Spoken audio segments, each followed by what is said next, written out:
बंदी छोड़ सतगुरु रामपाल जी भगवान की जय। बंदी छोड़ की सभी पुण्यात्माओं को दास का सत साहेब तो मालिक के आशीर्वाद से, मालिक की सत प्रेरणा से नित नियम की वाणियों का गुणगान हो चुका है। नित नियम में गूढ़ जो वाणियाँ थीं परमात्मा ने उसका सहज सरल रूप से विस्तार करवाया था दास को निमित्त बना के। तो पुण्यात्मा ये बहुत ही बढ़िया तरीके से मालिक की वाणियों का गुणगान हुआ है और बहुत ही पुण्यात्माओं ने पसंद किया है, क्योंकि उसमें एक एक जो वाणी है ना, उसका जो मर्म है उसको समझने में बड़ी सहायता मिली थी। तो आज से एक नया युग शुरू हो रहा है जिसमें असुर निकंदर रमणी के माध्यम से मालिक ने क्या महत्वपूर्ण लक्ष्य हमें दिए हैं, क्या महत्वपूर्ण हमारे लिए मर्यादाएं हैं, क्या महत्वपूर्ण हमारे लिए आदेश हैं, उनका आज से विस्तार से खुलासा करवाएंगे मालिक अपनी वाणियों से। चूँकि मालिक ने असुर निकंदर रमणी का सलाद स्वयं अपने हस्तलिखित अपने कर दिया था हम लोगों के लिए, लेकिन आज भी उनका जो मर्म है, उनका जो विस्तार है, जो एक भगत के लिए आदेश है, उन पर ना चलने के कारण आज भी हम उसको ठीक ढंग से समझ नहीं पा रहे हैं। तो आज पहला वीडियो है असुर निकंदर रमणी का और नित्य ये पूरा होगा। तो एक एक वाणी का मर्म समझते जाएंगे कि मालिक ने इस वाणी के माध्यम से हमें क्या आदेश दिया है, परमात्मा ने हमें क्या इसमें मर्यादा बताई हैं जिस पर हमें आजीवन अंतिम श्वास तक हमें चलना है। तो असुर निकंदन रमणी सरलाथ, असुर का अर्थ होता है पुण्यात्मा और राक्षस, और निकंदन अर्थात नाश करने वाली, और रमणी का अर्थ होता है स्तुति या विनती। तो अगर शाब्दिक अर्थ में देखें पुण्यात्माओं तो इसका अर्थ हो जाएगा असुर निकंदर रमणी का कि नाश करने वाली, राक्षस का नाश करने वाली विनती या स्तुति।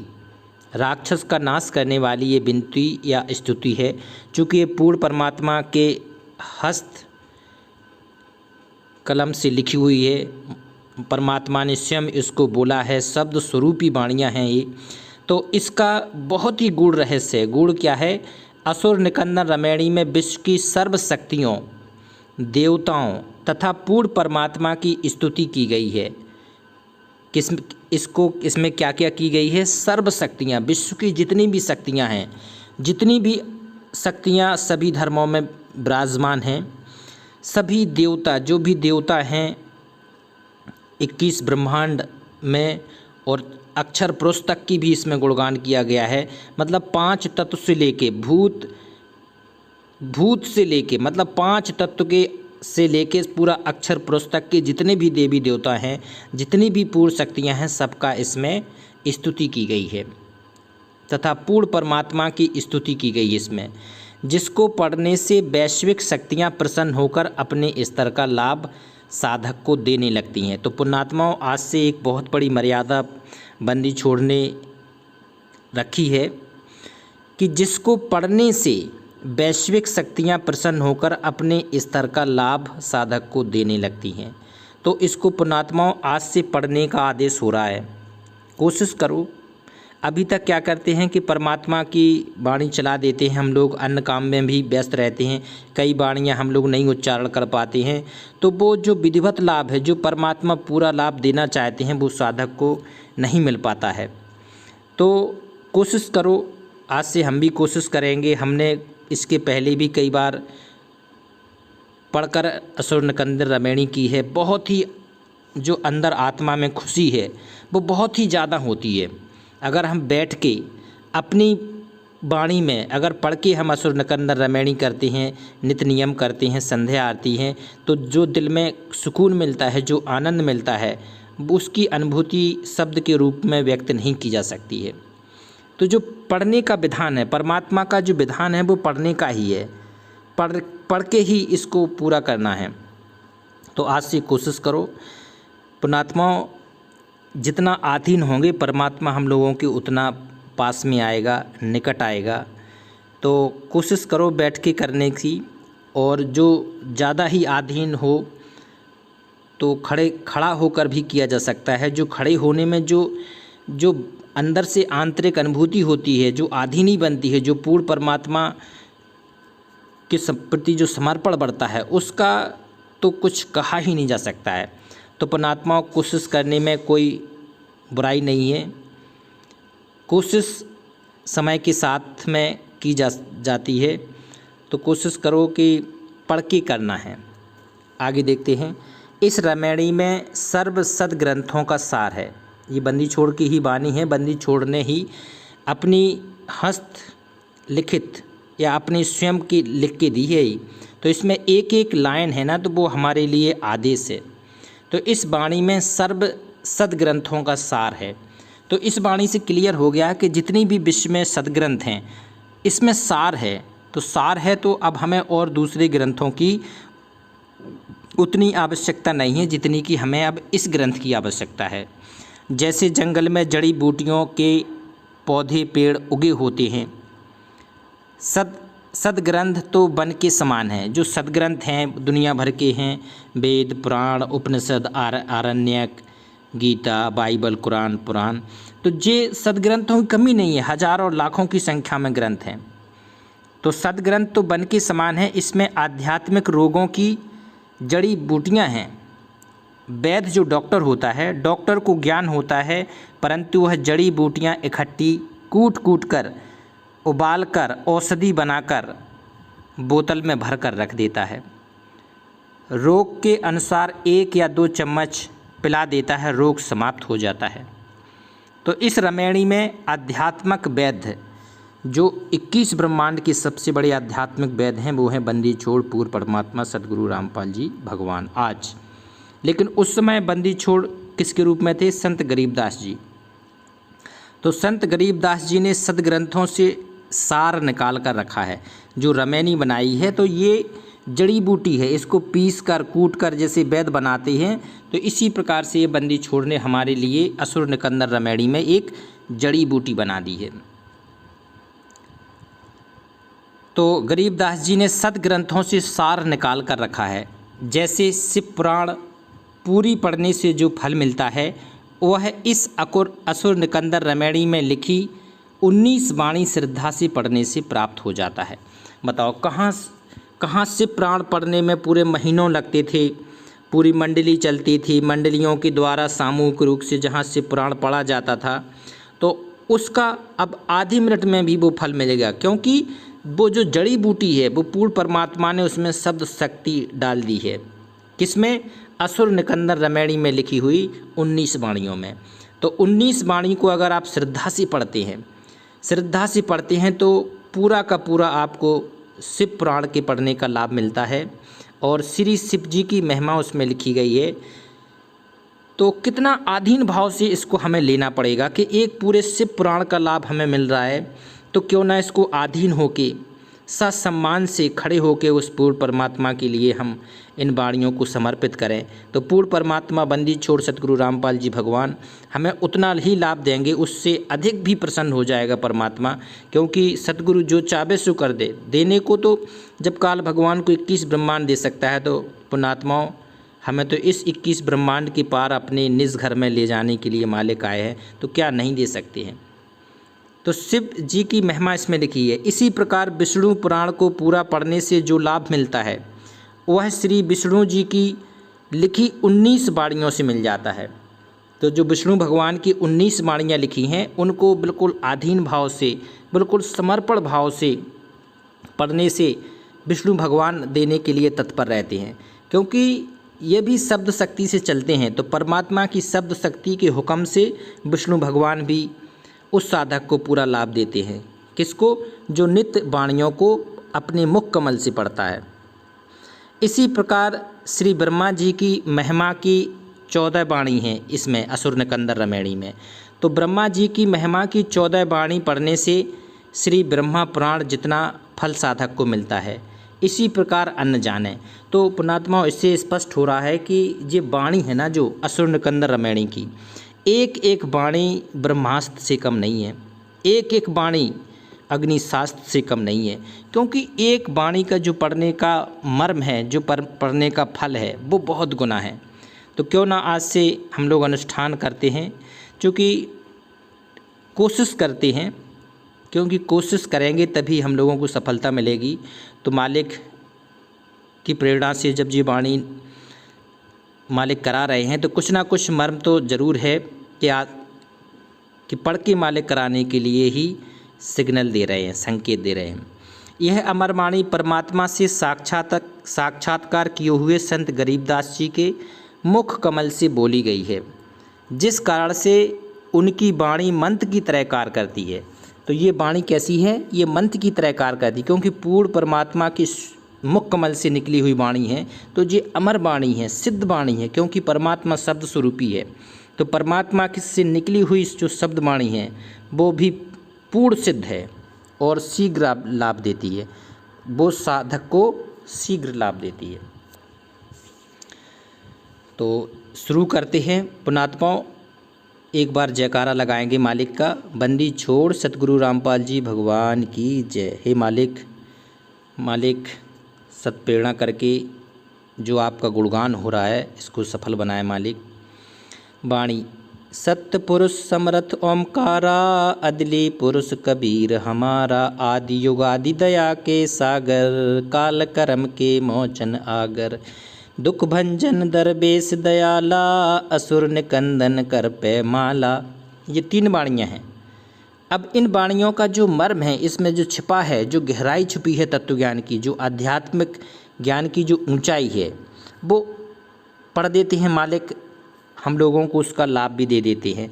लेकिन इन वाणियों के माध्यम से हमें आत्मा में क्या क्या चीज़ें समाना है, क्या हमारे लिए और नए तरीके से मर्यादाएं हैं, और क्या हमें आदेश दिया गया है पूर्ण परमात्मा बंदी छोड़ सतगुरु रामपाल जी भगवान के द्वारा, तो वो सारी बातें इन वाणियों में छिपी हैं। इनका मर्म बहुत गहरा है, मालिक ने इसीलिए हमें ये लिख के दी है।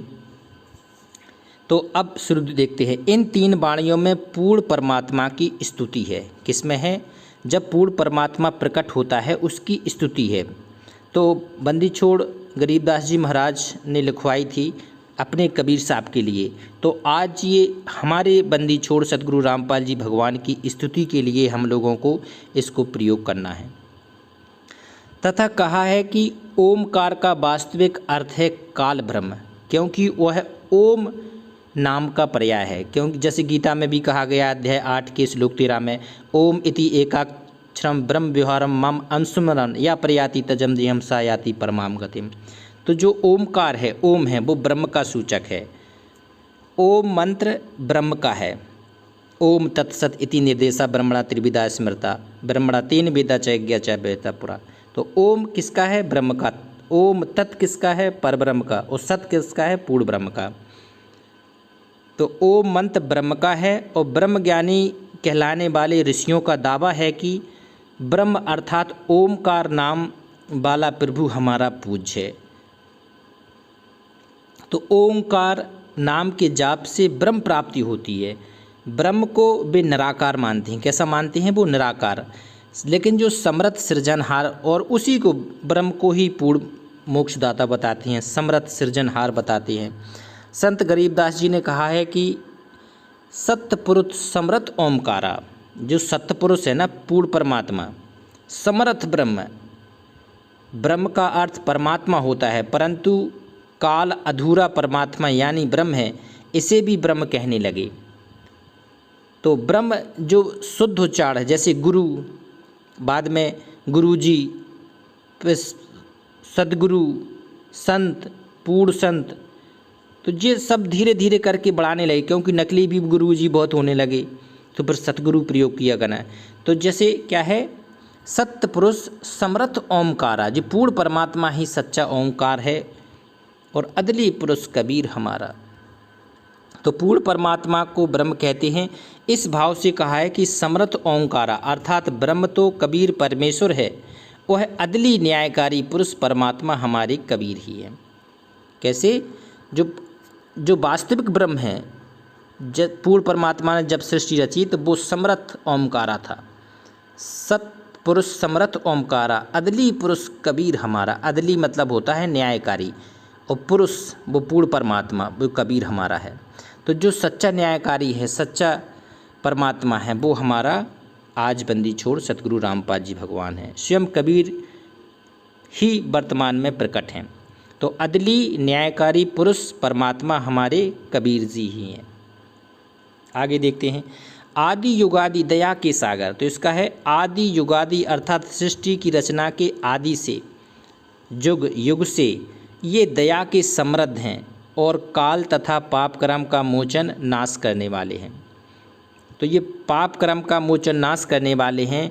तो इतनी एक वाणी में इतना मर्म है इसका कि परमात्मा तुरंत प्रसन्न हो जाता है कि आदि युगादि दया के सागर, काल कर्म के मोचन आगर, मतलब काल के कर्म को भी समाप्त करने वाले हैं। दुख भंजन दरवेश दयाला और असुर निकंदर कर पैमाला। देखो, कबीर परमात्मा दुखों का भंजन नाश करने वाले दरवेश मतलब परमात्मा के रूप में प्रकट होने वाले दयालु हैं। देखो होगा, परमात्मा के रूप में प्रकट होने वाले दयालु हैं। जब पूर्ण परमात्मा आता है तो ये प्रकट ही होता है। 8 सितंबर 1951 से ये पूर्ण परमात्मा बंदी छोड़ सतगुरु रामपाल जी भगवान के स्वरूप में प्रकट है। और जो प्रकट नहीं मान पा रहा है, जिसका आध्यात्मिक ज्ञान अभी ये मानने पर नहीं मान रहा है कि परमात्मा प्रकट हैं, कि जन्म लिया है, वो अभी ज्ञान की स्टार्टिंग में है। और जिसने परमात्मा को प्रकट मान लिया है, शब्द स्वरूपी मान लिया है, तो वो अभी उच्च लेवल की क्लास में जिसका एडमिशन हो गया है। तो कबीर परमात्मा दुखों का भंजन करने वाले दरवेश महात्मा रूप में प्रकट होने वाले दयालु हैं। ये परमात्मा असुर राक्षसों का निकंदन नाश करके क्या करते हैं? परमात्मा राक्षसों का नाश करके उनको पैमाल पूर्ण रूप से मिटा देते हैं, कर देते हैं। तो पूरी तरह से उन राक्षसों को समाप्त कर देते हैं, पूर्ण रूप से मिटा देते हैं।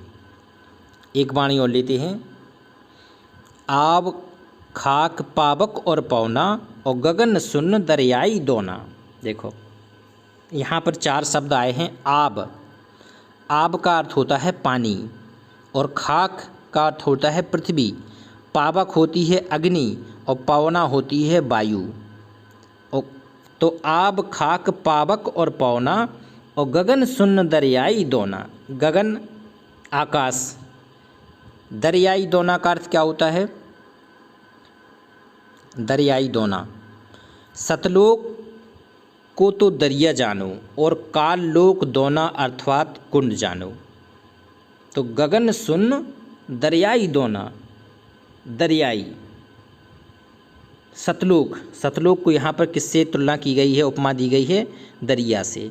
तो हमें तो वो पूर्ण दरिया चाहिए जहाँ सर्व सुख है, मालिक की सत्प्रेरणा से सब कुछ है, उसमें सारा कुछ हरा भरा है, सारा तेज पुंज के नूर हैं, तेज पुंज के आवास हैं, तेज पुंज का हमें शरीर मिलेगा। तो कहते हैं आब खाक पावक और पौना और गगन सुन्न दरियाई दोना। और 21 ब्रह्मांड का जो दोना है, काल का लोक है, उससे कुछ ज़्यादा हमें सारोकार नहीं है। तो पूर्ण परमात्मा हर तरह से हर भक्त के लिए एक एक पुण्यात्माओं को इस काल के जाल से निकालने के लिए कितना संघर्ष कर रहे हैं पुण्यात्माओं, विचार कर लो। ये समय केवल हर भगत को विचार करने के लिए है कि आज बंदी छोड़, आज वो बंदी छोड़ सत कबीर आज प्रकट रूप से हमारे लिए आ गया है। और दुख सहन करके, दुख इसलिए चूँकि भौतिक शरीर में काल के इस नियम के अनुसार मालिक जो क्रिया करते हैं, मालिक का जो रोल होता है वो बहुत ही आधीनी का होता है। तो आधीनी का जितना भी रोल है वो परमात्मा निभा के ही जाते हैं, जिससे युगों तक उस मालिक के गुणगान होते रहते हैं। तो ये बहुत ही हमारे असंख्य युगों के, असंख्य कल्प युगों के भक्ति संस्कार हैं। पता नहीं किस युग में हम लोग लटक गए थे, किस युग में हम लोग पूर्ण मोक्ष प्राप्त नहीं कर पाए थे। तो आज वो पूर्ण मोक्ष प्राप्त करने के लिए सतगुरु हमें मिल गए हैं बंदी छोड़।